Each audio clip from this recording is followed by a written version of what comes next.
Broker भी। Yes. जी हाँ। और ठीक है। यही टॉपिक था। इतना समझ में आया कि स्टॉक मार्केट में कोई भी कंपनी लिस्टेड होने से पहले वो आईपीओ में लिस्टेड हो। आईपीओ। जी। ये चीज पहले से पता था। नहीं, ये तो कल पता चला था। ठीक है। तो इस फिर से मैं एक बार रिपीट करता हूँ, कोई भी कंपनी सबसे पहले क्या होता है, आता है सेबी के पास, सेबी अप्रूव करता है। फिर अप्रूव करने के बाद वो जाता है एक्सचेंज के पास कि मैं बीएससी एक्सचेंज में अपना लिस्टेड करा रहा हूँ या फिर एनएससी से करा रहा हूँ। राइट। एनएससी। तो जनरली लोग पहले बीएससी में ही कराते हैं, क्योंकि बीएससी में कैसा है, क्लॉज थोड़ा सा लो है, यहाँ इजिली हो जाता है। ठीक है। यहाँ से होने के बाद फिर लोग एनएससी की ओर मूव करते हैं। ठीक है। मैं एनएससी में भी जाऊँ तो थोड़ा सा एक मेरे को ट्रस्ट आ जाता है लोगों को कि भाई ये एनएससी में भी लिस्टेड कंपनी है। फिर उसके बाद उसमें खरीद बिक्री होती है, लेकिन उसके पहले वो आईपीओ ही लाता है। जहां से आईपीओ ला करके वो फंड रेज करता है मार्केट से, उसके बाद उसको एक्सचेंज ही निर्धारित करता है कि आपकी कंपनी का रेट क्या रहेगा। ठीक है। कंपनी अपने हम्म। हिसाब से नहीं कर पाता है, करता कौन है? एक्सचेंज ही करता है। वही तय करता यस। है। ऐसा। तो इतना चीज क्लियर है अपना कि स्टॉक में ऐसे ऐसे काम होता है। बाकी कल हमने बताया ट्रेडिशनल ब्रोकर एक होता है, डिस्काउंटर ब्रोकर होता है। डिस्काउंट। तो कल का भी हम लोग चीजें समझ लिए। 4,900 समथिंग के राउंड फिगर में हमारे पास इंडिया में लिस्टेड ब्रोकर है। Listed broker. अगर जेनुअनली हमसे पूछा दिया जाए कि कितने ब्रोकर, तो आप 10 से अधिक आई होप कि नाम नहीं बता पाए। लगभग 3 या 4 से तो हाँ। ज्यादा लोगों को अगर पता नहीं मेरे से होता। पूछा जाए तो मैं भी 100 से ज्यादा ब्रोकर का नाम नहीं बता पाऊँ। करेक्ट। तो ये सारी जी। चीजें हैं। कौन सी ब्रोकर में जाना चाहिए, मतलब डिस्काउंट में जाना चाहिए या जो मतलब सर्विस फुल सर्विस ब्रोकर में जाना चाहिए? देखो, एक स्टेबिलिटी समझने के लिए कि इसका वॉल्यूम कितना है, टर्नओवर कितना है।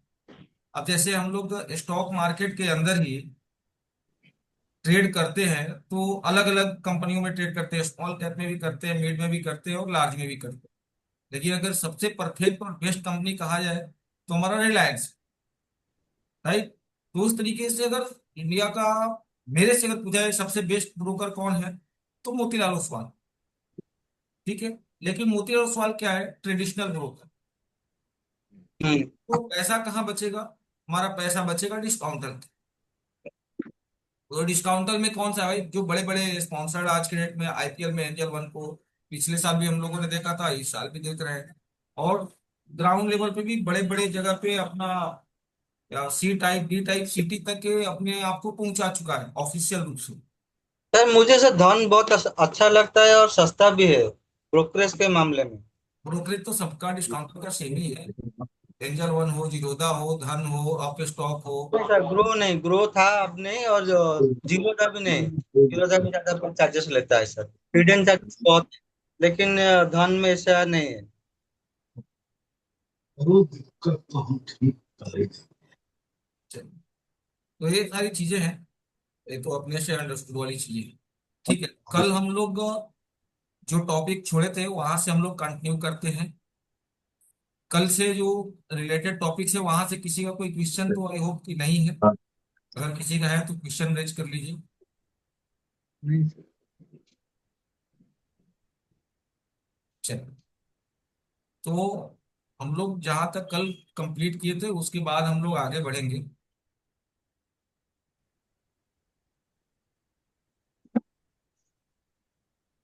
ये अपना ई बुक है। इसमें हम लोग यहाँ से शेयर मार्केट पैसे कमाने के तरीके, स्टॉक मार्केट या शेयर मार्केट से हम कई तरीके से पैसे कमा सकते हैं। जैसे कुछ तरीके नीचे दिए गए हैं, शेयर का प्राइस बढ़ने पर उस पर बेचकर सबसे ज्यादा लोग पैसे कमाते हैं और यह तरीका सबसे ज्यादा पॉपुलर है। मैं भी इसी तरीके से पैसे कमाते हैं। जैसे एक होता है इंट्राडे ट्रेडिंग, एक होता है स्विंग ट्रेडिंग, एक होता है ऑप्शन ट्रेडिंग, एक होता है स्कैल्पिंग ट्रेडिंग। ठीक है। अब इंट्राडे ट्रेडिंग क्या होता है, स्विंग ट्रेडिंग क्या होता है, ऑप्शन ट्रेडिंग क्या होता है, स्कैल्पिंग ट्रेडिंग क्या होता है, इसको हम लोग वन बाय वन करके समझेंगे। नेक्स्ट, जब कंपनी का प्रॉफिट होता है तो वह अपने शेयर होल्डर्स को डिविडेंड, नया वर्ड है, हाईलाइट कर रहा हूं, इसको नोट डाउन करिए, डिविडेंड। क्यों हाईलाइट करा रहा हूं? कल जो जो वर्डिंग हम हाईलाइट करा रहे थे उसके बारे में रिप जा रहे थे, तो ये डिविडेंड वर्ड हाईलाइट कर रहा हूं, तो इसको आप लोग नोट डाउन करो। जब कंपनी को प्रॉफिट होता है वो अपने शेयर होल्डर्स को डिविडेंड यानी अपने प्रॉफिट का कुछ हिस्सा देती है, इसके अलावा कंपनी शेयर के बदले कुछ बोनस भी देती है। इंट्राडे शेयर मार्केट में शॉर्ट सेलिंग करके पैसा कमा सकते हैं। शेयर बाजार से दूसरे सेगमेंट में ट्रेडिंग करके भी आप पैसे कमा सकते हाँ सर, स्क्रीन पर नहीं आ रहा है सर। हैं। अच्छा, स्क्रीन शो नहीं है क्या? सिग्नेचर।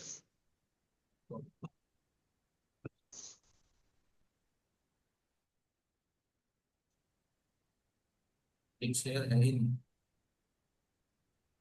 अच्छा किया, धन्यवाद सर, तो आपने मेरे को रिमाइंड कराया सुनील साहब। ठीक है, अभी स्क्रीन शेयर है ना? जी जी जी। ये हम लोग यहाँ से कल इस टॉपिक को हम लोग पकड़े थे, intraday trading, swing trading, option trading, scalping trading. यहाँ से हम लोग को छोड़े थे कि हम लोग यहाँ से स्टार्ट करेंगे, जो कि हमने स्टार्ट किया। अभी इंट्राडे ट्रेडिंग क्या होता है? इंट्राडे ट्रेडिंग का मतलब होता है कि आज जैसे मार्केट क्या होता है, 9:15 में ओपन हुआ, 3:30 में क्लोज हुआ, तो जैसे ही मार्केट ओपन हुआ हमने कोई पोजीशन बनाया, और आज ही शाम को मार्केट 3:30 में क्लोज हो रहा है, 3:25 तक, 3:15 तक हम अपने पोजीशन से एग्जिट हो गए, या 9:15, 9:16 में हमने पोजीशन बनाया, 9:20 में निकल गया, 4 मिनट में। हमारा एक स्ट्रेटजी, हमारा एक टारगेट है कि इतने का हमको प्रॉफिट होगा, हमको बाहर निकल जाना है, मेरा काम हो गया। तो इसको हम लोग जनरली बोलते हैं इंट्राडे। ठीक है, इंट्राडे क्लियर, समझ में आ गया? आज ही बाई किया, आज ही सेल कर दिया। दूसरा होता है हमारा swing trading. Swing trading generally हमारा क्या होता है, किसी भी, आज हमने पोजीशन बनाया, अब जैसे ये समझना है, ये एंजल वन का है, ये निफ्टी का, मान लो मैंने यहाँ चार्ट लगाया।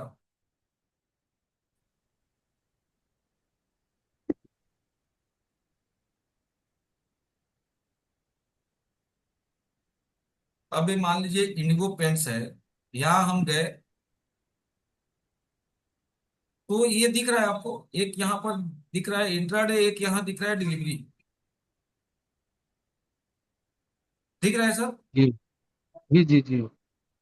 डिलीवरी का मतलब ये हो गया, अब हमने यहाँ पर सपोज कीजिए कि वन क्वांटिटी बाई किया, मतलब क्वांटिटी मेरे को कितना लेना है, एक। हम्म। अब इसका प्राइस क्या है मार्केट का, 985 रुपये 15 पैसे का। ठीक है, अब यहाँ अगर हम लिमिट लगा देंगे, अगर लिमिट के ऊपर क्लिक करेंगे तो यहाँ हमको ये है कि 982,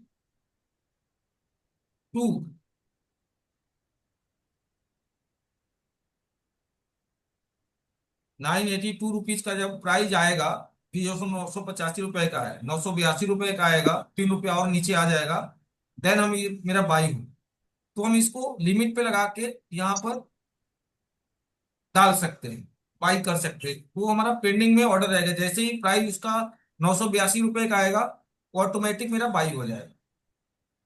ठीक है, लेकिन ये अभी मैं लिमिट को बाद में पकड़ूंगा, अभी हम समझा रहे हैं आपको इंट्राडे। आज ही हमने एक लॉट यहां से गया और 900, मार्केट प्राइस 985 रुपए का है, 985 15 पैसा, हम गए यहाँ से, पे किया पेमेंट और बाई कर दिया। और जैसे ही शाम को 3:20 पर इसका प्राइस हो गया 995 रुपए, 10 रुपए का प्रॉफिट हुआ हमको, तो हम इसको क्या होगा, एग्जिट हो जाए।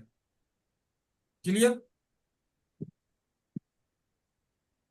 तो ये हमारा क्या कहलाएगा, इंट्राडे कहलाएगा। लेकिन आज डिलीवरी पे हम गए, एक बाई किए, और हम 985 से आ गया 980 रुपए का, हमारा 5 रुपए का नुकसान हो रहा है। तो मेरे को क्या लग रहा है कि नहीं, मैं 5 रुपए नुकसान में नहीं लूंगा, जब ये 990 रुपए का एटलीस्ट हो जाएगा तभी हम बेचेंगे। अब हो सकता है कि 990 रुपए इसको जाने में 1 महीना लग जाए, 6 महीना लग जाए, ये मेरा फंड तो उतना 985 रुपया तो एक ब्लॉक हो गया ना पैसा। अब इससे प्रॉफिट होने में मेरे को 1 महीना लगा 990 आने में। अभी हो सकता है कि 985 से 900 रुपये चला गया,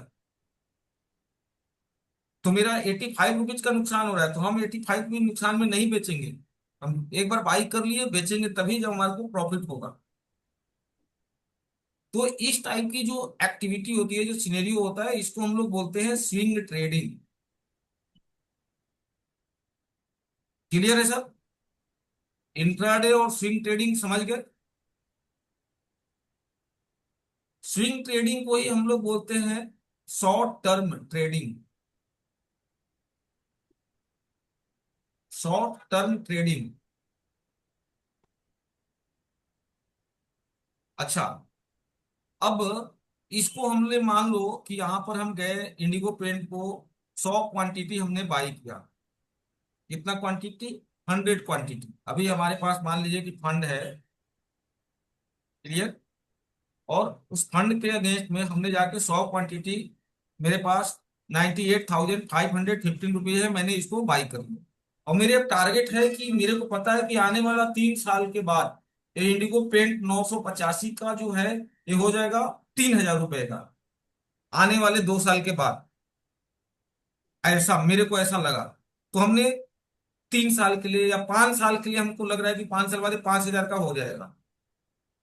तो हमने क्या किया कि 1 लाख रुपए इसमें इन्वेस्ट करके छोड़ दिए। कितने टाइम के लिए? 5 साल के लिए। कुछ नहीं, क्या होगा,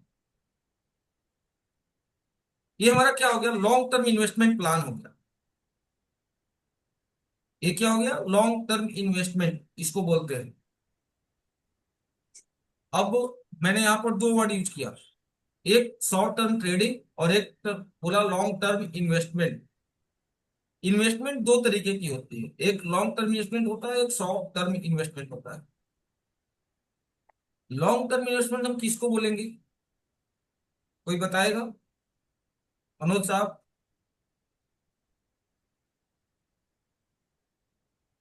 मनोज जी। हाँ जी सर। लॉन्ग टर्म इन्वेस्टमेंट किसको बोलेंगे? लॉन्ग टर्म इन्वेस्टमेंट मतलब जो शेयर को हम काफी टाइम तक रख सकते हैं। जब तक हमारा टारगेट फुल ना हो तब तक हम होल्ड करते हैं। वो 1 साल हो, 5 साल हो, 10 साल हो, या एक दिन हो, या अगले दिन हो, उसको हम डेली बेस पे बाय करेंगे तो हमको कैरी पड़ेगा, लंबे टाइम तक वो उसको वेट करेंगे। आपने एक दिन का भी इसमें ले लिया, 1 महीने को भी ले लिया, तो एक दिन और ये 1 मंथ क्या लॉन्ग टर्म में इन्वेस्टमेंट में आएगा? नहीं नहीं, एक दिन नहीं, मतलब आज बाय करके फ्यूचर में सेल करने को लॉन्ग। नहीं, गलत। इसमें और कोई है जिसको मैं पहले से ये चीज बता चुका हूँ? अनुप्रिया।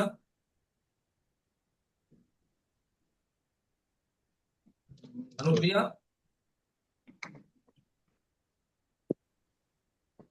चलो। Yes sir. Long term investment किसको बोलेंगे? वॉइस फ्लक्चुएट हो रही, क्या बोल रहे हैं आप? मैं बोल रहा हूँ लॉन्ग टर्म इन्वेस्टमेंट किसको बोलेंगे? सर जिसमें मतलब हम 3 साल से ज्यादा का इन्वेस्टमेंट करते हैं। यस, वो जी। ये होता है तरीका कि जब आपसे क्वेश्चन हो उसको आप प्रॉपर सुन रहे हो, समझ रहे हो। एक गुड स्टूडेंट का मतलब एक टैग लग रहा है, ये अच्छा पार्ट है उनकी। 3 साल से ऊपर जिस स्टॉक के अंदर हमने पैसे इन्वेस्ट करके रखा है, वो हमारा लॉन्ग टर्म इन्वेस्टमेंट के श्रेणी में आएगा।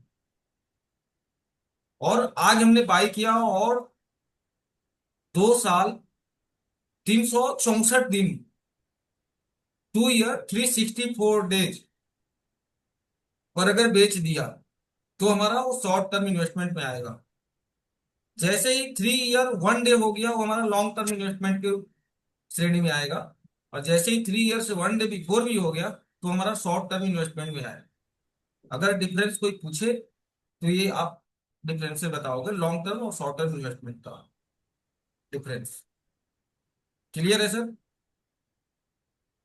लॉन्ग टर्म और शॉर्ट टर्म का इन्वेस्टमेंट, या कोई इस टाइप का क्वेश्चन करे तो आप आंसर दे पाओगे बराबर? ठीक है।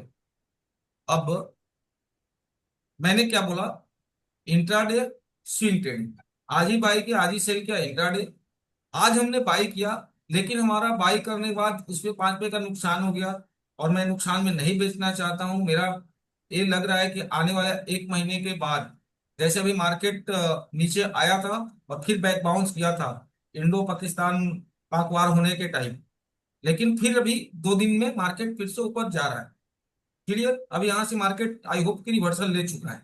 अब मार्केट को ऊपर जाना है हर तरीके से, जितना भी ट्रम्प का टैरिफ प्लान ये सब सब कुछ था सब खत्म। अब मार्केट अब अपने एक स्मूथली चल रहा है। धीरे धीरे धीरे धीरे करके देखेंगे, रोज 100 point, 50 point, 80 point, 200 point, 300 point करते करते अब जाना चालू कर चुका है। अब ये धीरे धीरे करेगा। उसी में किसी दिन 200 पॉइंट नीचे आएगा, फिर नेक्स्ट वीक में 300 पॉइंट ऊपर चढ़ जाएगा। तो ये मार्केट अपने नेचर जैसे चलता है उस हिसाब से चलना आप आई होप कि शुरू कर चुका है। अगर बीच में कुछ नहीं होता है ऐसा तो मार्केट ऊपर चलेगा। तो मेरे को क्या समझ में आ रहा है कि अभी हमारे पास एक अच्छा टाइम है कि हम अगर यहाँ पैसा इन्वेस्ट करते हैं तो आने वाले 6 महीने, 1 साल, 2 साल के अंदर हमारा फंड डबल हो सकता है। तो ये जो एक्टिविटी है इसी को हम लोग बोलते हैं स्विंग ट्रेडिंग। ठीक है, शॉर्ट टर्म इन्वेस्टमेंट कर लीजिए या स्विंग ट्रेडिंग कर लीजिए, दोनों को आप एक एनोनिम्स कह सकते हो, सॉरी सिनोनिम्स कह सकते हो, पर्यायवाची कह सकते हो। ठीक है। तीसरा हमारा क्या है, ऑप्शन ट्रेडिंग। और ऑप्शन ट्रेडिंग के लिए क्या होता है, जैसे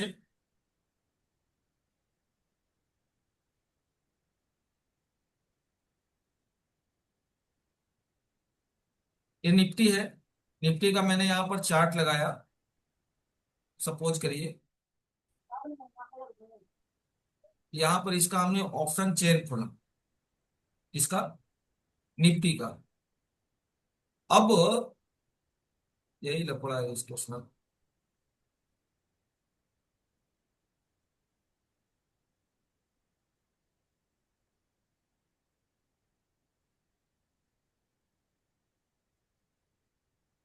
ठीक है, अभी आप इसको ऑप्शन ट्रेडिंग वर्ड को अभी आप लोग दिमाग में रखो कि इसको समझना है, स्कैल्पिंग को समझना है। ठीक है, ये दो है। अभी ये इंट्राडे और स्विंग ट्रेडिंग दो अपना क्लियर हो गया ना। ऑप्शन अगला टॉपिक मैं बताता हूँ। क्यों नहीं बता रहा हूँ, क्योंकि आप लोग कंफ्यूजन हो सकता है। तो मैं ऐसे ऐसा स्टेप बाय स्टेप ले चल रहा हूँ कि कहीं कोई कंफ्यूजन ना हो। चलो, इसके बाद ये आप लोग इसको नोट डाउन करके रखिए, ये हम लोग को अभी समझना है। अगला हमने क्या लिखा, जब कंपनी को प्रॉफिट होता है तो अपने शेयर होल्डर्स को डिविडेंड यानी लाभांश, अपने प्रॉफिट का कुछ हिस्सा देती है। इसके अलावा कंपनी शेयर के बदले कुछ बोनस भी देती है।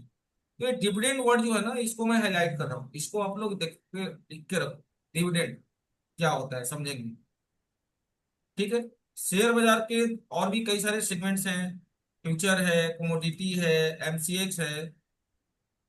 ठीक है, जैसे यहाँ पर future market trading, option market trading. तो यह कुछ तरीके थे जिनसे आप शेयर मार्केट में निवेश करके पैसा कमा सकते। अगला है टॉपिक, शेयर कब खरीदे। एक बार जब आप शेयर खरीदना और बेचना सीख जाते हैं तो आपके मन में यह डाउट जरूर आता है कि आखिर किस समय शेयर को खरीदना चाहिए।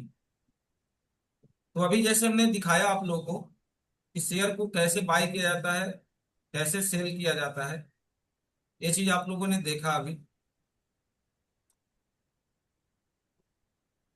I hope. सुधीर सर, आपके पास डीमेट अकाउंट नहीं है ना? डीमेट अकाउंट है sir. Demat account, I hope यहाँ पर सबके पास होगा डीमेट अकाउंट। फरियाद, आपके पास डीमेट अकाउंट है? मिस्टर फरियाद। चलो। सर और एक डाउट। बोलिए। तो प्री मार्केट जो ट्रेडिंग होता है ना, प्री मार्केट सेशन, उसमें कैसे होता है सर? वो मुझे बिल्कुल ही पता नहीं, और मैंने मतलब उसका नॉलेज मुझे कुछ नहीं आता। प्री मार्केट एनालिसिस करने की आप बात कर रहे हो? प्री हाँ। मार्केट एनालिसिस, हाँ। प्री मार्केट का एनालिसिस 100% कोई नहीं कर सकता है। होता क्या है कि जनरली हमारे पास 2-3 सेटअप है। अब जैसे अभी हमने बोला कि यार देखना कल का तो चार्ट लगाना, वो ना एक एक्सपीरियंस से आपको गेन कर पाते हो, जितना एक्सपीरियंस होते जाओगे, एक्सपीरियंस होता जाएगा, उस चीज को आप एक R&D कर पाते हो। तो उससे आपको कॉन्फिडेंस आता है कि अच्छा इस वजह से हुआ। तो उसमें कभी कभी आप सक्सेस होते हो, कभी कभी अनसक्सेस होते हो। अब समझना, जैसे यहाँ पर ये मैंने निफ्टी का यहाँ चार्ट लगाया, इसका टाइम फ्रेम है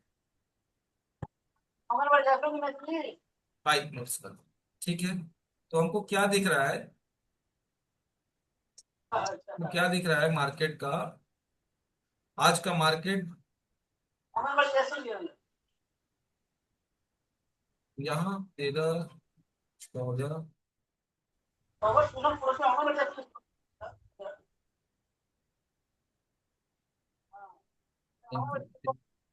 920, ये 9:15 पे मार्केट आज का ओपन हुआ है, बराबर।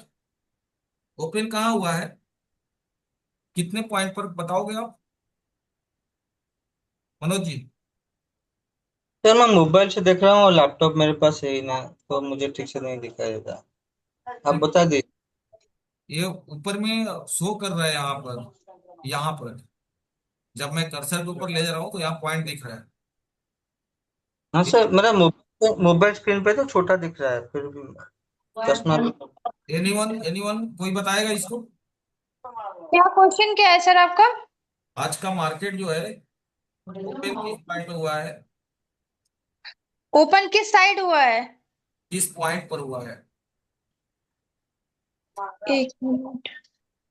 ये सर ओपन तो मतलब जो दिखा रहा है ओपन प्राइस 24,613.80%, मतलब पॉइंट। घंटे के बीच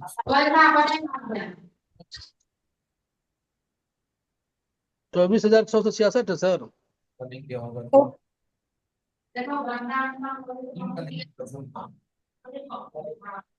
हाँ, अब कल ज्वाइन करना सर, सेशन चल रहा है, आप लोगों से सब चल रहा है।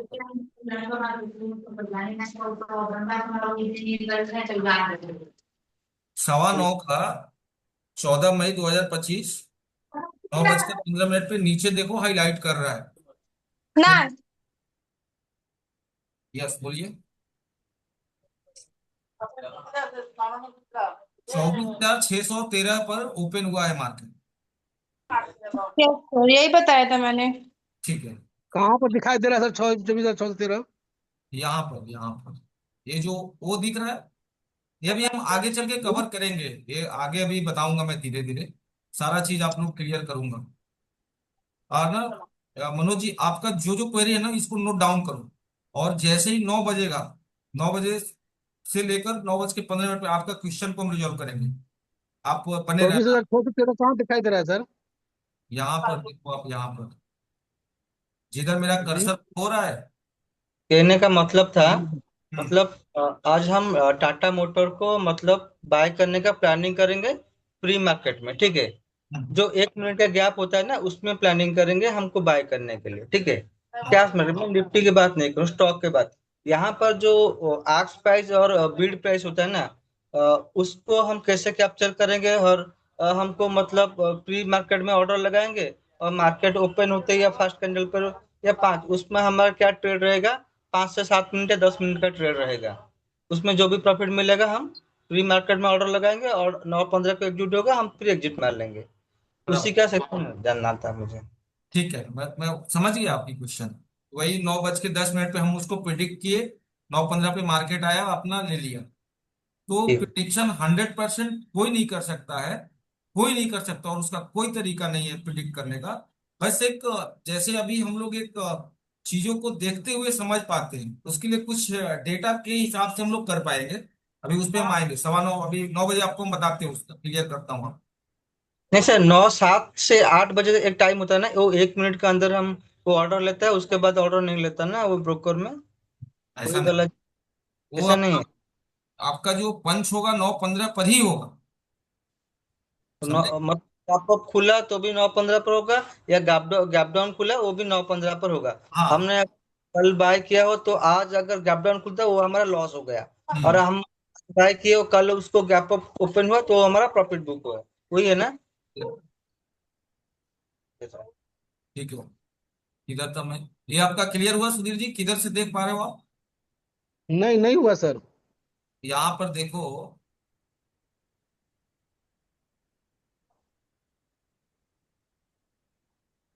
ये जब मैं कर्सर मेरा चेक। ये जब कर्सर मैं यहाँ ले जा रहा हूँ तो सबसे नीचे में देखिए हाईलाइट हो रहा होगा, सबसे नीचे एकदम ब्लैक कलर का बॉर्डर बना हुआ है, जी जी बॉक्स जी। ब्लैक कलर का, उसमें क्या लिखा हुआ है? 24, 14, क्या लिखा है? 14, 14 मई 25, 9/15। यस, ये दिखा। अब मैं जहां कर्सर ले जा रहा हूं, यहां पर देखो, जहां कर्सर ले गया हूं, यहाँ क्या लिखा हुआ है? 24,678.15। ठीक है, 24,678.35, यही लिखा हुआ है ना? जी जी जी जी अब वही, उसी मैं कर्सर जहां ले जाऊंगा, इस यहां पर कर्सर लाऊंगा इसी कैंडल के ऊपर, तो जी आपको नोटिस करना है वहीं पर, जी जी।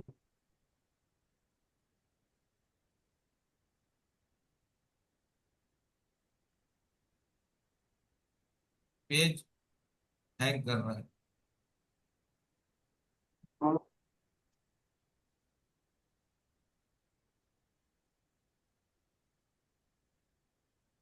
मैं ट्रेडिंग व्यू खोलता हूँ।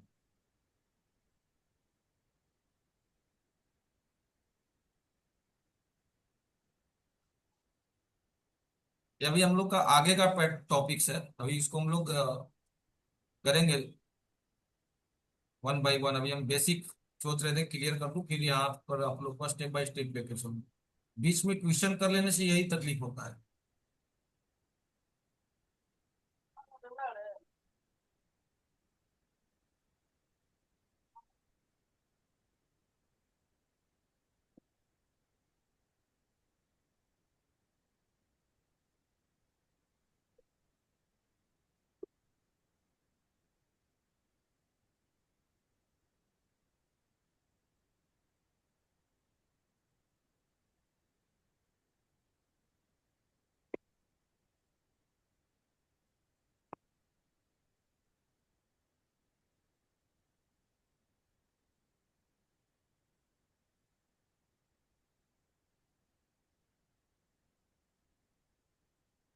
देखो ये अभी यहाँ पे मैं कर्सर ले गया, क्या लिख रहा है? 14 मई 25। ठीक है, यहाँ पर देखिएगा, यहाँ पर,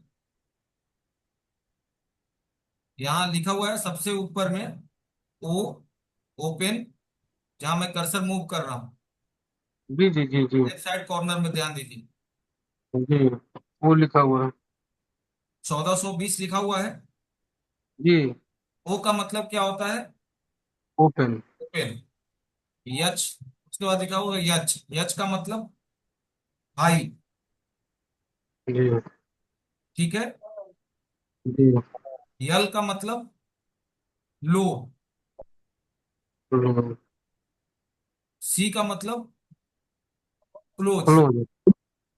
अब ध्यान दीजिए, इस 14 मई 2025, यहां पर जब हम ले गए इस कैंडल पर, तो क्या लिख रहा है?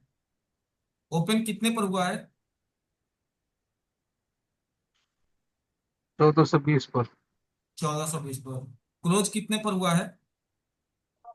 1424 पर 40। यानी कि 4 रुपया 40 पैसा रिलायंस कंपनी का भाव आज जो है मार्केट में बढ़ा है।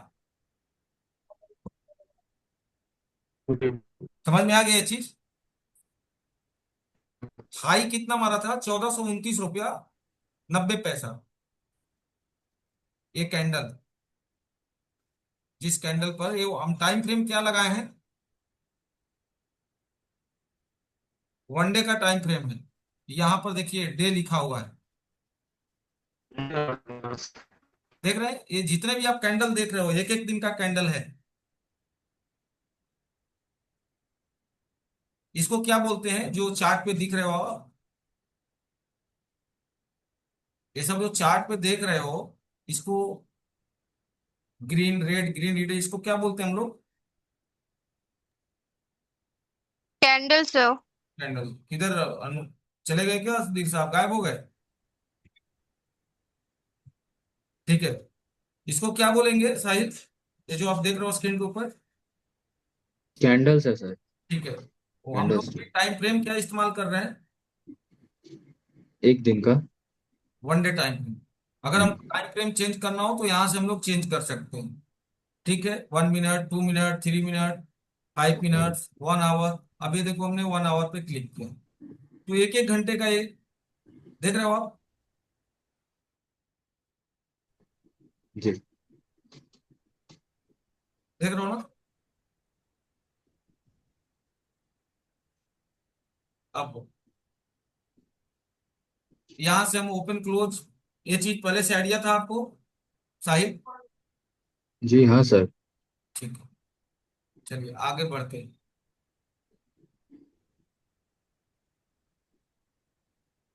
अब यहाँ से हमारा क्या है, स्टॉक मार्केट में किसी भी शेयर को खरीदने से पहले किन चीजों का ध्यान रखना चाहिए? तो क्या है, किसी भी कंपनी का शेयर खरीदने से पहले उस कंपनी के बारे में अच्छे से रिसर्च कर लें। उस कंपनी के पिछले कुछ सालों की प्रॉफिट और लॉस का हिस्ट्री देख लें। उस कंपनी के एसेट और लायबिलिटीज को अच्छे से देख लें। उस कंपनी के कैश फ्लो स्टेटमेंट के बारे में पता लगा लें। ए लाइन मेरे लिए जरूरत की चीजें नहीं है, इसमें मेंशन जरूर है। कंपनी की बैलेंस शीट अच्छे से पढ़ लें। इसके अलावा कुछ वेबसाइट जैसे इकोनॉमिक्स टाइम, एनडीटीवी बिजनेस, इनसे लगातार अपडेट रहे। इन पर आने वाली शेयर मार्केट से रिलेटेड न्यूज देखें। ठीक है। अब जैसे जैसे आपकी शेयर मार्केट की नॉलेज और एक्सपीरियंस बढ़ता चला जाएगा, वैसे वैसे आप अच्छे से अच्छे प्रॉफिटेबल शेयर को खरीद पाएंगे। आगे, शेयर मार्केट में बहुत सारे फ्रॉड स्कैम भी होते हैं। तो जो लोग यहाँ पर अपना पैसा गवा देते हैं या कंगाल हो जाते हैं, उसके सबसे बड़ा कारण होता है नॉलेज और एक्सपीरियंस की कमी। क्या होता है कमी? नॉलेज और एक्सपीरियंस की कमी। क्लियर? अगर आप स्टॉक मार्केट में इन्वेस्ट करना चाहते हैं तो आपके अंदर पेशेंस होना चाहिए। आप यहाँ पर काफी पैसा, अगर पेशेंस नहीं है तो आप बहुत सारा पैसे यहाँ नुकसान कर सकते हैं। एक एग्जाम्पल उन्होंने लिखा है कि अगर आप शेयर मार्केट में इंटरेस्ट रखते हैं तो आपने हर्षद मेहता स्कैम केस और केतन पारेख स्कैम के बारे में जरूर सुना होगा। अभी कुछ साल पहले ही हर्षद मेहता स्कैम पर एक वेब सीरीज आई थी जो काफी पॉपुलर हुई थी। इस वेब सीरीज को देखने के बाद शेयर मार्केट बेसिक इंफॉर्मेशन जिसको नहीं था वो भी जानने लग गए। शेयर बाजार में कितना रिस्क है? एक तरफ शेयर बाजार बहुत रिस्की है, इसमें पैसा मत लगाओ कंगाल हो जाओगे, ऐसा लोग कहते हैं। इसमें इतना जोखिम है कि आपका मेहनत से कमाया हुआ लाखों रुपए, करोड़ों रुपए एक दिन में डूब सकता है। बेशक शेयर बाजार में बहुत रिस्क है, लेकिन उन लोगों के लिए है जो बिना सोचे समझे किसी भी घटिया कंपनी के शेयर में निवेश करते हैं। जैसे मान लो आपके पास केवल 10,000 रुपए हैं जिन्हें आप डबल करना चाहते हैं, तो ऐसे में कुछ शेयर मार्केट बिगनर सोचते हैं कि 1 रुपए वाले सस्ते शेयर खरीद लेते हैं, और जब उसकी कीमत 2 रुपए हो जाएगी तो हमारा पैसा डबल हो जाएगा। मतलब उनके द्वारा लगाया गया 10,000 रुपये अब 20,000 बन जाएगा। ठीक इसी प्रकार अगर उस 1 रुपए की शेयर की कीमत 5 रुपए हो गई तो उनका पैसा 5 गुना यानी 50,000 का हो जाएगा। और यही सोचकर नए लोग सस्ती कंपनी के शेयर में निवेश कर देते हैं। बाद में पता चलता है कि 90% कंपनियां या तो फ्रॉड होती हैं, दिवालिया हो जाते हैं, या उन पर कर्ज बहुत ज्यादा होती है जिसकी वजह से वो प्रॉफिट नहीं कमा सकती, और शेयर ऊपर जाने की जगह और डाउन हो जाता है। इसलिए अगर आप शेयर मार्केट में बिगनर हैं तो लार्ज कैप, ब्लू चिप। अब एक ब्लू चिप वर्ड क्या है, इसको हाईलाइट कर रहा हूं। अगर आपको किसी ने कहा कि भाई ब्लू चिप कंपनी में पैसा इन्वेस्ट करो, तो कैसे आप क्लियर हो पाओगे कि ब्लू चिप कंपनी कौन सी हो? कोई बताएगा ब्लू चिप कंपनी?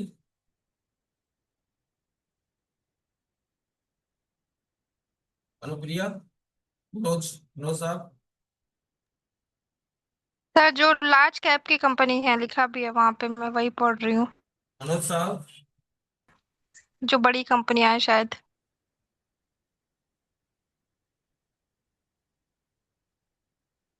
सिंपल सा, मैंने बताया था कि जो लार्ज कैप कंपनियां होती है उसको भी ब्लू चिप बोलते हैं। और उसमें भी सबसे बेस्ट अगर हमको ब्लू चिप खोजना हो तो निफ्टी 50 के अंदर जो 50 कंपनियां लिस्टेड है, सबसे बेस्ट ब्लू चिप कंपनी।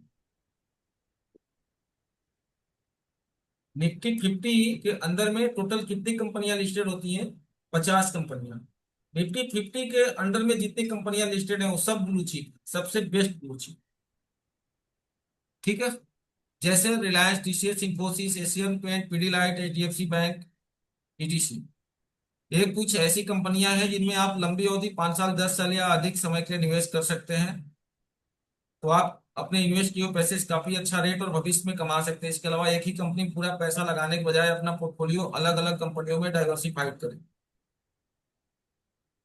देखिए, भारत में केवल 4 से 5%, अभी का जो डेटा है 6% लोग भारत के पैसा इन्वेस्ट करने लगे हैं स्टॉक मार्केट। जबकि वहीं अमेरिका में 30 से 40% है, अमेरिका में 55% लोग हैं। अभी बहुत सारे निवेशकों का आना बाकी है इंडियन मार्केट में। इतने कम लोगों का शेयर बाजार में निवेश का सबसे बड़ा कारण है पैसे डूबने का डर। क्योंकि शेयर बाजार में आने वाले 90% नए निवेशक अपने पैसे का नुकसान कर बैठते हैं और बाद में शेयर मार्केट का नाम बदनाम करते हैं। जबकि सच तो यह है कि इसी मार्केट से राकेश झुनझुनवाला जैसे बिग बुल निकले हैं। यहीं से शेयर मार्केटिंग और इन्वेस्टमेंट के जरिए वॉरेन बफेट साहब दुनिया के सबसे सफल और अमीर इन्वेस्टर बने हैं। वॉरेन बफेट साहब रिटायर, अपने आप को रिटायर ले चुके हैं। ये रिसेंट न्यूज है शेयर मार्केट से। अब अपना उन्होंने इसमें जो दिमाग लगाते थे, कैलकुलेशन बेटा सब उन्होंने अब छोड़ दिया। राकेश झुनझुनवाला के बारे में कितने लोग जानते हैं, कभी सुना है नाम?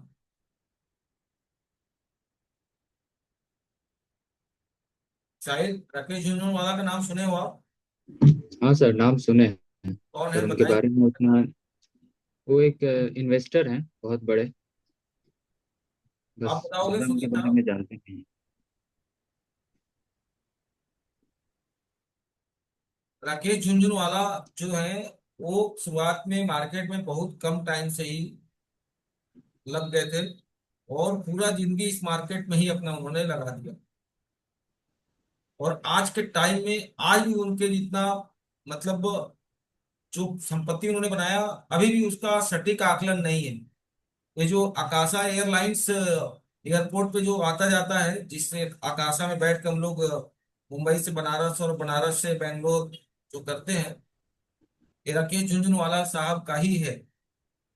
साहब तो चले गए इस धरती से, लेकिन अपने वाइफ के लिए बहुत सारा संपत्ति छोड़ के गए हैं। उनका नाम है रेखा मैडम। आज भी उनका सारा जो भी शेयर है अभी भी वो रेखा मैडम के ही नाम पे चल रहा है। ठीक है। और तो सर आपने बताया था पहले कि इन्होंने सिर्फ 5,000 से स्टार्टिंग भी की थी। यस। जी। तो ये चीजें हैं स्टॉक मार्केट में, जो जितना पेशेंस और तरीका से काम करे वो पैसे बनते हैं, बने बनाए हैं लोगों ने। दमानी साहब जो डी मार्ट के ओनर हैं, ये हमारे बिहार के जो अनिल अग्रवाल साहब हैं, वेदांता के मालिक, जहानाबाद के रहने वाले हैं। 18 साल के उम्र में जब मुंबई में गए थे तो समोसे खा के सड़क पे सोते थे। लेकिन आज सरकार मोदी से चाहे जाके बैठ के मिलना हो, उनको अपॉइंटमेंट देना पड़ेगा और मिलना पड़ेगा मोदी। इस लेवल के वो बिजनेसमैन है और हस्ती है। तो इस तरीके से चीजें हैं, अगर आप हमारे अंदर पेशेंस है, लगन है, तो हम वो चीजें अचीव कर पाते हैं और होता है। ठीक है। अब पता चला कि हमको कुछ आइडिया नहीं है और हम बस दिमाग लगा नहीं रहे हैं और सिर्फ वही किए जा रहे हैं, तो नहीं होता। और जरूरी नहीं है कि बहुत ज्यादा इन डेप्थ भी घुस रहे हैं। तो इसमें बहुत जितना एक्सपीरियंस होता जाएगा, प्रमोटर ऑपरेटर का भी इसमें खेल होता है। बड़े लेवल का जो खेल होता है ना, वो अभी नहीं, 3 मंथ के बाद हम आप लोग को जो शेयर करेंगे किस तरीके से धांधली होती है, किस तरीके से घपला होता है।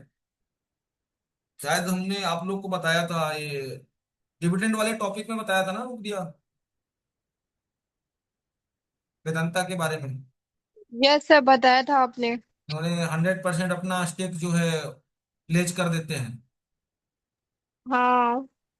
तो प्लेजिंग क्या होता है, वो सब चीजें आने वाले टाइम में आप समझोगे कि कैसे हम चीज को प्लेज करते हैं, प्लेज का मतलब क्या है, तो हम अभी आगे समझाएंगे। अभी आप बेसिक चीजें समझते चले। अब यहाँ है शेयर मार्केट और स्टॉक मार्केट।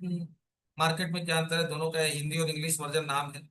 भारत में कितने शेयर बाजार हैं, तो ये है तो 26 शेयर बाजार, लेकिन विशेष रूप से बीएसई और एनएसई ही है। शेयर मार्केट में पैसा कहाँ जाता है, जब किसी कंपनी का आईपीओ आता है तो इन्वेस्टर्स द्वारा उसमें निवेश करने पर पैसा कंपनी के पास जाता है, लेकिन कंपनी स्टॉक एक्सचेंज पर लिस्ट होने के बाद शेयर मार्केट में पैसा हमेशा बायर और सेलर के बीच में घूमता रहता है।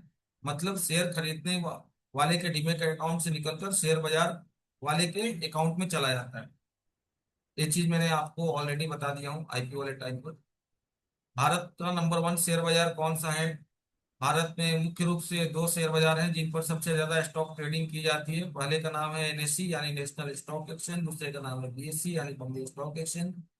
इन दोनों में से अगर देखा जाए तो नेशनल स्टॉक एक्सचेंज इंडिया का नंबर 1 शेयर मार्केट है, क्योंकि इस पर सबसे ज्यादा ट्रेडिंग की जा रही है। ये ऑलरेडी मैंने बता रखा है। एक हाईलाइटेड है। शेयर बाजार क्या है? शेयर खरीदने बेचने वाला बाजार। शेयर कौन बेचता है? एनएसई और बीएसई पर लिस्टेड कंपनियां। शेयर बाजार पर निगरानी कौन रखता है? यानी कि सेबी रखता है। शेयर बाजार में उतार चढ़ाव कौन दर्शाता है? निफ्टी और सेंसेक्स। सिर्फ इनके ही वजह से नहीं होता है, लेकिन जनरली निफ्टी और सेंसेक्स के वजह से ही ज्यादा फ्लैक्चुएशन होता है, इसलिए ऐसा लिखा हुआ है। डीमेट शेयर खरीदने का सबसे पहला कदम क्या है? हमारे पास एक डीमेट अकाउंट होना चाहिए। भारत में सबसे अच्छा डीमेट अकाउंट कौन सा है? जियोदा है, अपस्टॉक्स है, एंजल ब्रोकिंग है, मोतीलाल ओसवाल है, धन है। अब यहां से ऑप्शन ट्रेडिंग क्या है, जो आगे हमने ऊपर में छोड़ा, ऑप्शन ट्रेडिंग और स्कैल्पिंग। तो ऑप्शन ट्रेडिंग जो है हमारा, यहां से निफ्टी, बैंक निफ्टी और स्टॉक के अंदर भी ऑप्शन होता है। तो ये टॉपिक को हम यही रहने देते हैं, इसको हम लोग आगे बाद में समझेंगे, ऑप्शन ट्रेडिंग को। ठीक है, क्योंकि ऑप्शन ट्रेडिंग हमारा अभी सिनेरियो में नहीं है। बेसिक चीजें हमारी कंप्लीट हुई। अब हम लोग यहाँ के बाद क्या स्टार्ट करेंगे?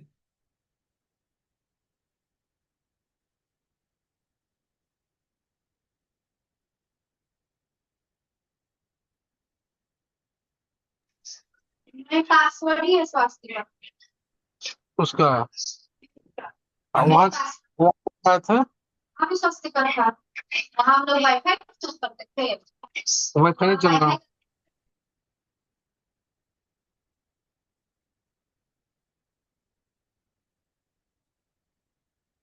अब हम यहाँ से स्टार्ट करेंगे फंडामेंटल एनालिसिस।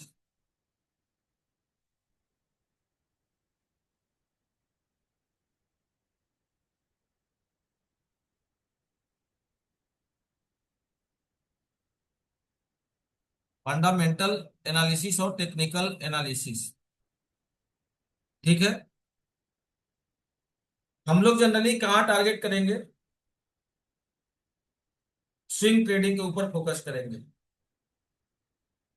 बहुत सारे एक्सपीरियंस होने के बाद लोग इंटरडे पर भी जाते हैं, बट आप कोई एक चीज को पकड़ो, कोई एक चीज को अच्छे से सीख लो, समझ लो। या तो इंट्राडे को अच्छे से सीख लो, या स्विंग ट्रेडिंग को अच्छे से सीख लो, या ऑप्शन ट्रेडिंग को अच्छे से सीख लो। ठीक है, कोई एक चीज को सीख लो और उसी में महारथी बनो और उसी में पैसा बनो। ठीक है, वे डिपेंड करता है आपके ऊपर, क्या मेरे को सीखना है। जो सबसे बेस्ट तरीका है वो है हमारा क्या? Swing trading. रीजन, मार्केट अपने नेचर के हिसाब से उतार चढ़ाव होगा, हम काम कर रहे हैं, बिजी हैं, हम नहीं दे पाए, हम नहीं बेच पाए, हम नहीं एग्जिट हो पाए, तो भी कोई तकलीफ की बात नहीं। अल्टीमेटली अगर अच्छे कंपनी में पैसे लगाए हैं, लार्ज कैप में लगाए हैं, तो ठीक, हम नीचे आ गया उसको एवरेज करेंगे, सीखेंगे। अब हमारा जो कंसर्न है कि large cap, small cap, mid cap, 3 topic हमने आप लोग को बताया कल। तो लार्ज कैप कितने और मिड कैप और स्मॉल कैप में क्या डिफरेंस है, सुधीर साहब जरा बताओगे आप?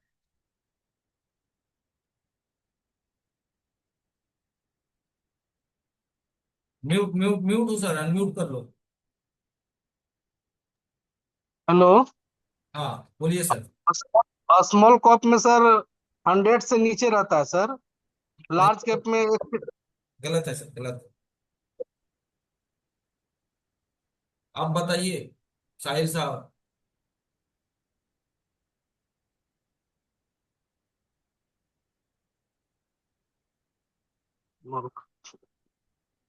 हम्म, साहिल साहब बताइए। हम्म, हम्म,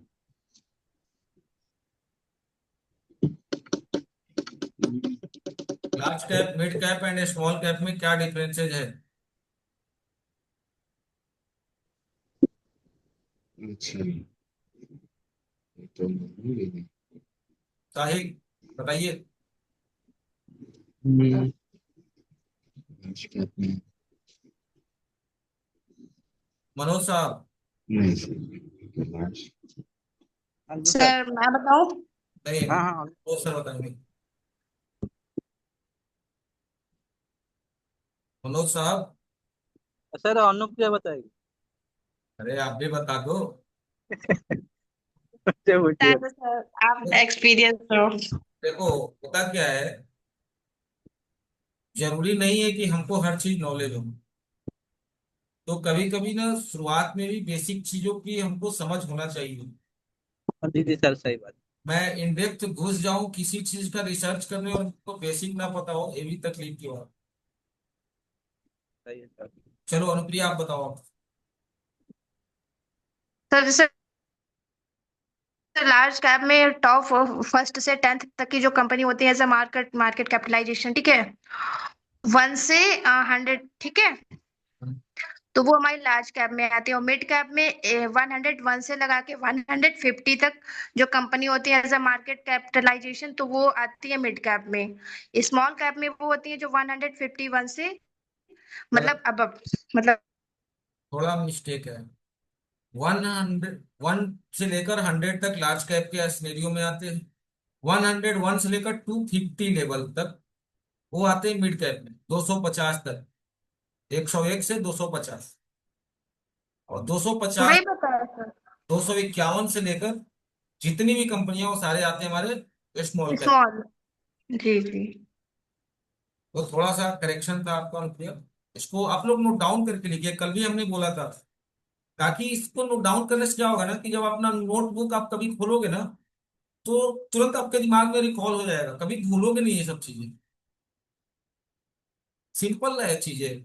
जैसे मैंने बोला large cap, mid cap, small cap में क्वेश्चन किया मैंने, तो स्मार्ट लोग का यही काम है कि हेडिंग डाल दिया large cap, mid cap, small cap, और उसके सामने लिख लिया 1 से 100 large cap, 101 to 250 mid cap, and 251 to infinite mid cap.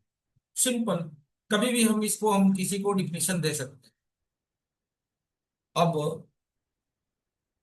हमारे पास सिनेरियो आता है कि हम किसी भी स्टॉक को बाई करें तो क्यों करें। अब हमारा मोटो क्या है, स्टॉक मार्केट सीखने का या फिर स्टॉक मार्केट में आने का? मेन मोटो मेरा यही है कि भैया हमको स्टॉक मार्केट से पैसा कमाना है। तो भाई अगर हमको स्टॉक मार्केट से ही पैसा कमाना है, तो स्टॉक मार्केट के लिए जो चीजें जरूरी हैं वो उसकी समझ हमको होनी चाहिए। वो जरूरी चीजें क्या क्या है?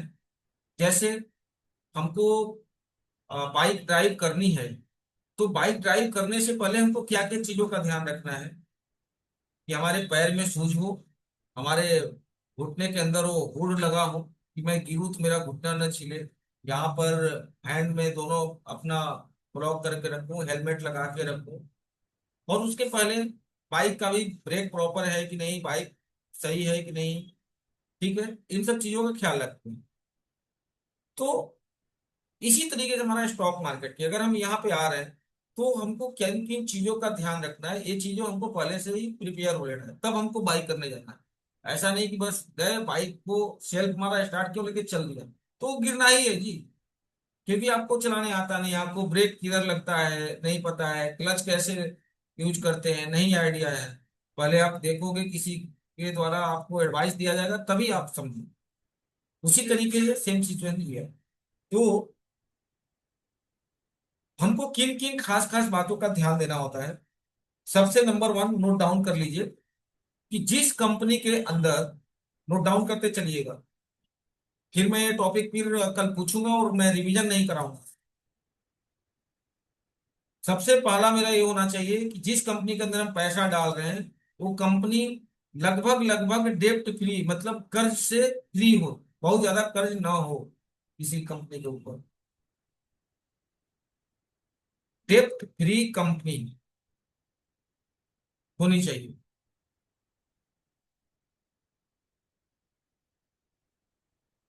दूसरा, जिस सेक्टर के अंदर हम पैसा लगा रहे हैं, आने वाला जो हमारा ग्रोइंग सेक्टर है कि नहीं। ग्रोइंग सेक्टर के अंदर, दूसरा टॉपिक हमारा क्या है, ग्रोइंग सेक्टर के अंदर हमको पैसा लगाना है। तो वो चीज हमको एक बिजनेस माइंडसेट की तरह सोचना होगा कि आने वाला टाइम, आज 2025 से लेकर 2030 तक के लिए, या अगर हम एक साल के लिए डाल दें तो एक साल के लिए क्या है ग्रोइंग सेक्टर। तो दूसरा हमारा टॉपिक क्या होना चाहिए, ग्रोइंग सेक्टर होना चाहिए। तीसरा, जिस कंपनी के अंदर हम पैसे लगा रहे हैं वो कंपनी अपने सेक्टर का लीडर होना चाहिए, लीडिंग कंपनी होनी चाहिए। वो कंपनी क्या होना चाहिए, लीडर होना चाहिए अपने सेक्टर का, लीडिंग कंपनी होनी चाहिए।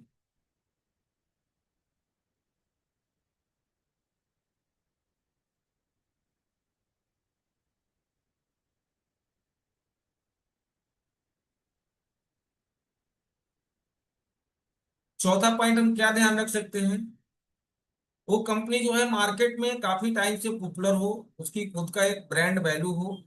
जैसे एज फॉर एग्जांपल,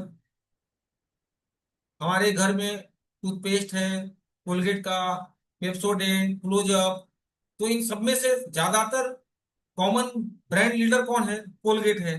तो एक दिमाग में सेट हो जाता है, हम लोग देखते हैं समझ जाते हैं कोलगेट। अभी ऑनलाइन चीजें हम लोग, बहुत सारे ऑनलाइन देने वाले कंपनियां हैं, लेकिन हमारे दिमाग में क्या आता है ऑनलाइन का नाम लेते ही, अमेजन, फ्लिपकार्ट, सबसे ज्यादा यही दो का नाम आता है ना, फ्लिपकार्ट और अमेजन का। तो लेकिन कंपनियां बहुत सारे हैं ऑनलाइन वाले। तो 50 कंपनी होने के बाद, जैसे भी ब्रोकर हमारे पास 4,900 है, लेकिन नाम किसका आ रहा है, एंजल का, जीरोधा का, फिर स्टॉक का। तो इस टाइप की जो मार्केट लीडर जिनकी खुद की ब्रांड वैल्यू हो, इस तरीके से हमको समझना है, उसी टाइप की कंपनी में हमको पैसे लगाना है। ठीक है, कंपनी पुरानी होनी चाहिए, कम से कम मार्केट में उसका रेपुटेशन होना चाहिए, उसका ब्रांड वैल्यू होना चाहिए। ठीक है, समझे क्या, कितना पॉइंट हुआ। और सर 4। ठीक है, ये 4 पॉइंट भी हमारे दिमाग में रहेगा तो हमारे लिए काम करेगा। पहला हमने टॉपिक क्या बोला कि डेप्थ फ्री। डेप्थ फ्री मतलब क्या, कि अगर हमारे कंपनी की कैपेसिटी है 1 करोड़ का, तो यानी वो 1 करोड़ की जो कंपनी है, 20 लाख से ज्यादा, 25 लाख से ज्यादा का वो कर्ज न लिया हुआ होना चाहिए। उसकी अपनी खुद की जो कैपेसिटी है 75 लाख 80 लाख की होनी चाहिए। 20 लाख 25 लाख अगर कर्ज लिया है तो उसको हम लगभग लगभग उस कंपनी में पैसे इन्वेस्ट करेंगे। अगर 25% से ज्यादा का कर्ज उस कंपनी ने ले रखा है, लोन ले रखा है, तो उस टाइप की कंपनी में हम पैसे नहीं लगाएं। पहला ध्यान रखेंगे। क्लियर। 25% से ज्यादा। हाँ, 25% ज्यादा कर्ज बिलो होना चाहिए, बिलो 25% डेप्थ।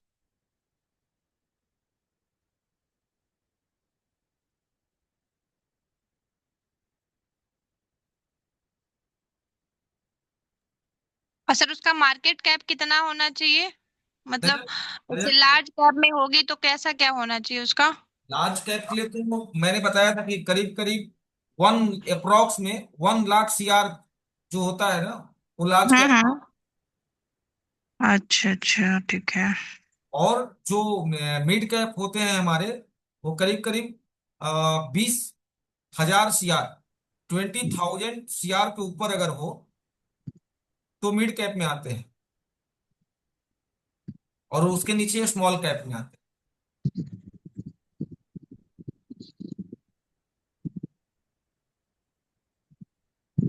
दूसरा हमने क्या लिखा, डेप्ट बिलो होना चाहिए 25। ROCE, ये आप नोट डाउन कर लो, अभी आगे हम बताएंगे ROCE क्या होता है। ROCE जो है हमारा 20% से प्लस होना चाहिए।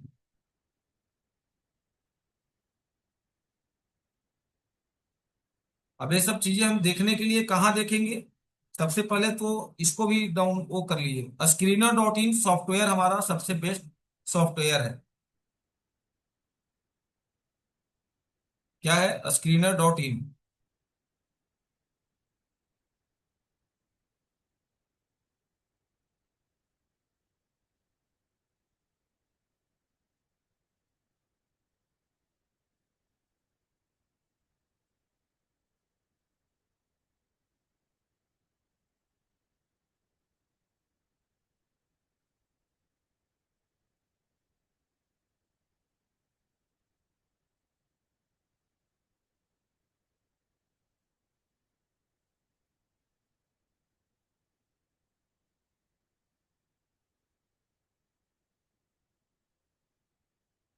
जैसे अभी हमने डाला, सबसे ऊपर में हम डालते हैं रिलायंस,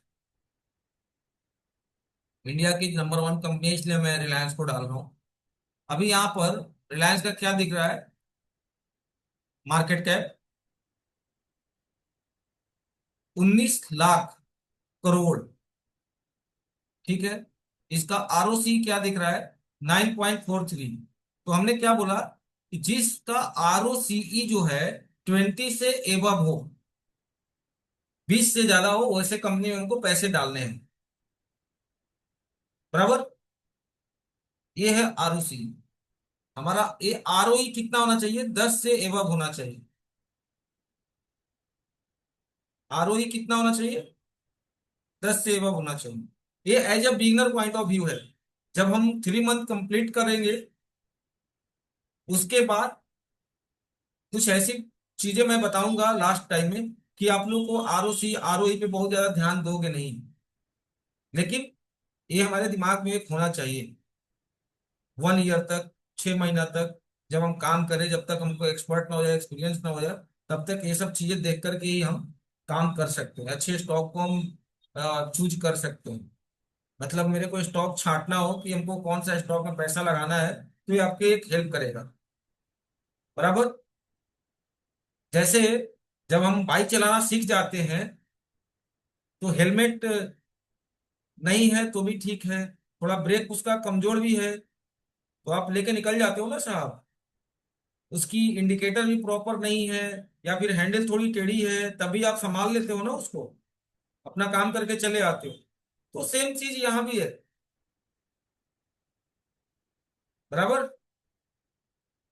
चलिए, तो हमको फंडामेंटल एनालिसिस करने के लिए कौन सा सॉफ्टवेयर का इस्तेमाल करना है?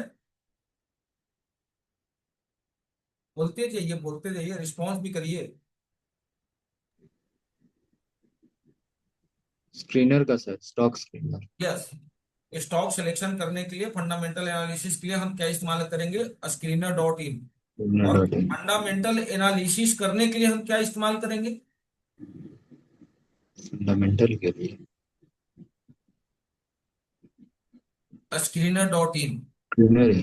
ये जो भी चीजें हम लोग देख रहे हैं ना स्क्रीन पे, जो चीज भी दिख रहा है, मार्केट कैप, स्टॉक भी, ROC, current price, book value, ROE, high low, dividend, face value, ये सब क्या है?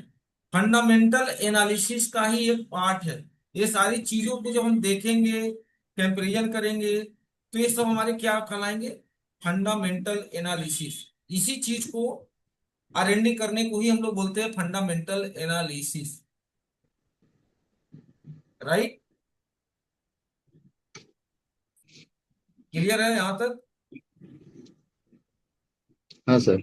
और भी अगर किसी ने पूछा कि भाई क्या करते हो, कैसे, तो हम यही सुनते हैं भाई, हम फंडामेंटल एनालिसिस भी सिखाते हैं और टेक्निकल एनालिसिस सिखाते हैं। फंडामेंटल के अंदर इन इन चीजों का हम ध्यान रखते हैं, टेक्निकल के अंदर हम इन इन चीजों का ध्यान रखते हैं।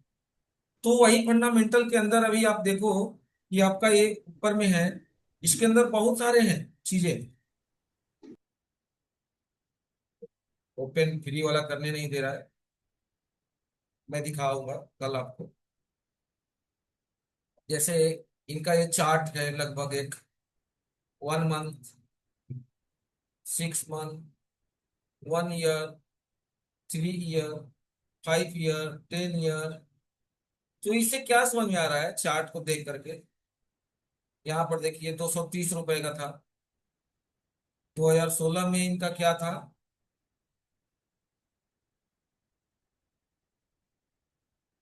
2017 में, 2018 में,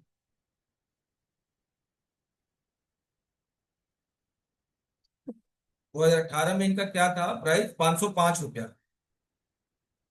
देख रहे हैं,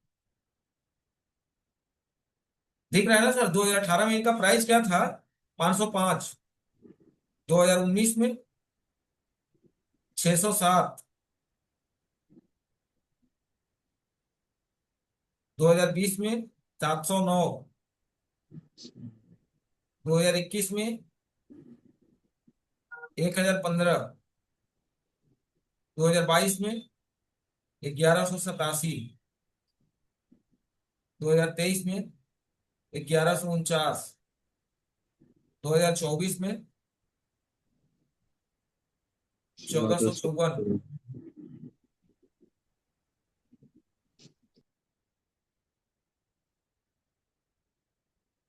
2025 में 1247 मार्च में।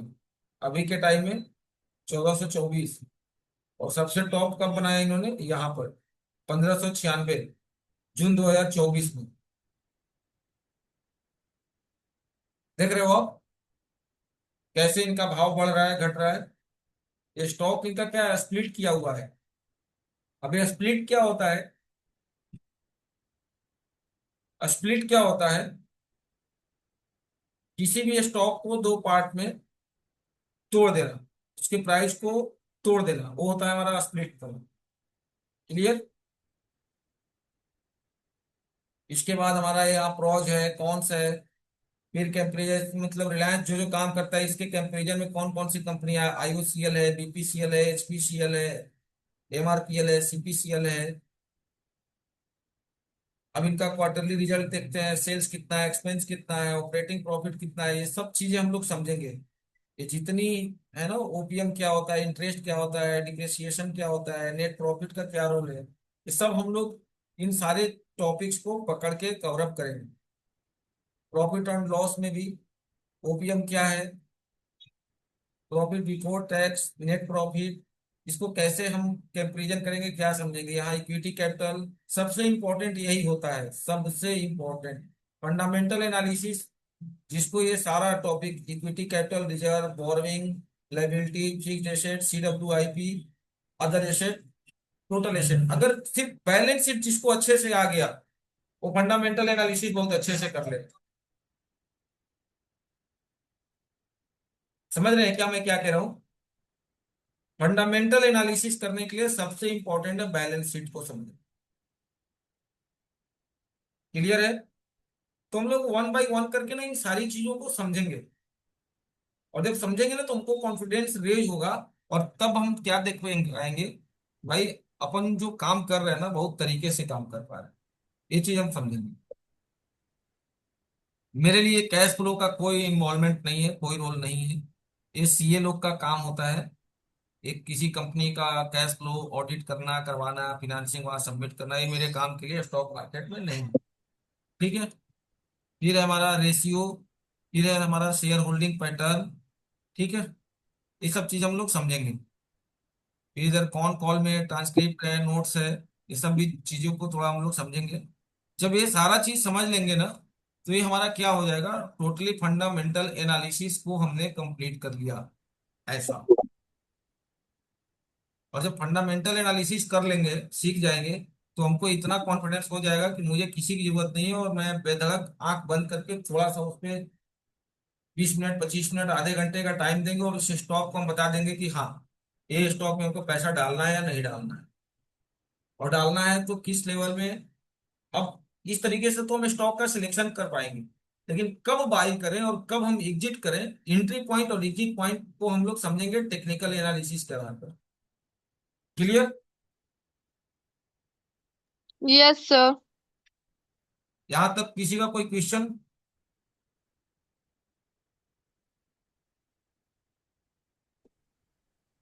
माननीय साहिल जी,